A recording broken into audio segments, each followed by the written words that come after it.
Makaan.com ಬೆಂಗಳೂರಿನ ಅತಿದೊಡ್ಡ property show 200ಕ್ಕೂ ಹೆಚ್ಚು ನಿವೇಶನದ ಸ್ಥಳಗಳು 50ಕ್ಕಿಂತಲೂ ಹೆಚ್ಚಿನ ಬಿಲ್ಡರ್ಸ್ ಗಳು ಭಾಗವಹಿಸುವಂತಹ ಕಾರ್ಯಕ್ರಮ ಅಕ್ಟೋಬರ್ 4 ಮತ್ತು 5 ರಂದು ಬೆಳಿಗ್ಗೆ 10 ಗಂಟೆಯಿಂದ ರಾತ್ರಿ 8 ಗಂಟೆಯವರೆಗೆ ಸ್ಥಳ ದ ಗ್ರ್ಯಾಂಡ್ ಅಶೋಕ ಬೆಂಗಳೂರು ಪ್ರವೇಶ ಉಚಿತ. Recession hit the IT city really hard, but for some it was a blessing in disguise. We have seen a demand for properties catering to the middle class, especially the properties which fall in the range of 20 to 40 lakhs. And we have seen there's an increase in demand of 6-11% of the middle class segment who want to buy the properties.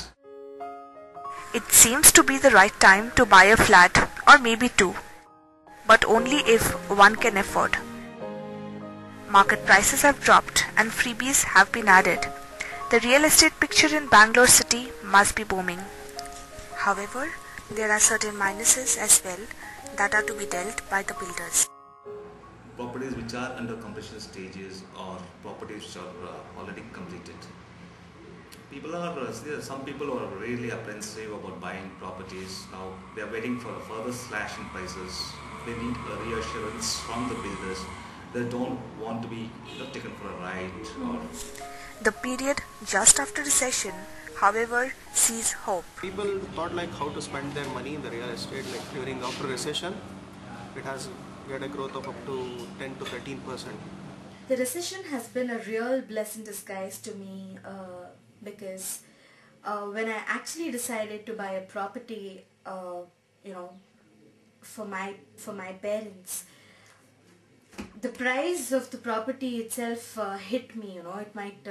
I might probably call it like I was in a major shock that I may never be able to buy a property all my life. The prices were around 27 lakhs, and I would always wonder how will I be able to fulfill the entire thing. As time went by, there was something called the recession period which came in. I must not call it that it hit a lot of people, but we were all profited by that. The 27 lakh property which I'm actually talking about, it fell down drastically. The rates depreciated, and I could buy the property in a very less price, which was some 23 lakhs. And people who had their dreams of buying a house or buying a property, they were all benefited highly. So there are certainly positives and negatives about recession, but I'm sure as per me, as in my perspective, it really helped me a lot because my dream has come true today.